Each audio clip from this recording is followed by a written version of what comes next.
main purpose for hosting the workshop is to try to educate people on some of the key differences in the digital marketing world between the West and China.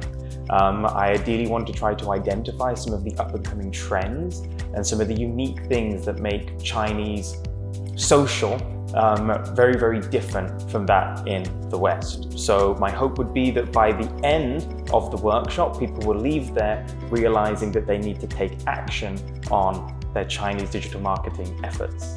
The biggest difference, of course, is that all of the platforms that you would typically market on here in the United States are inaccessible inside of mainland China.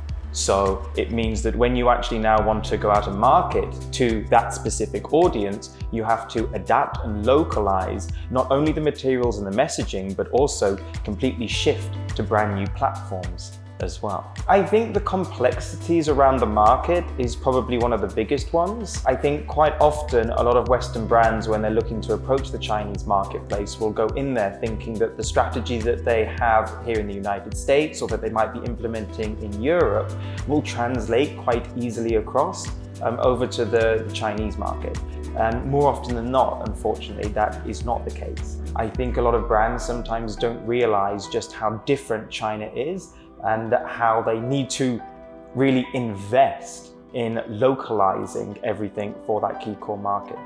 One of the biggest things we would say is socialization of everything in the market. So what that essentially means now is that if we're looking at e-commerce channels, for example, one of the really key trends that we're seeing in China is live streaming happening on a lot of these e-commerce channels that we now call social e-commerce, which is very, very different, obviously, from here in the West, right? You don't go onto Amazon and see someone live streaming and selling you products, but that's kind of now what people expect inside of China.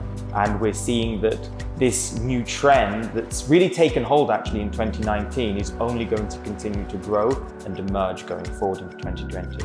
The biggest thing for me is the opportunity to network with people and also get a better understanding of what some of their challenges actually are.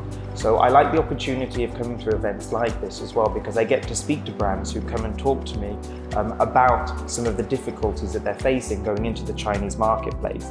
That for me is always a great learning experience as well, because it makes me realize at what stage in the process brands are kind of at when it comes to being China ready, and how much more work a lot of brands actually need to do when it comes to entering into the Chinese marketplace. So it's a great opportunity for me to learn from people as well, which is why I always ask people to ask me lots of questions.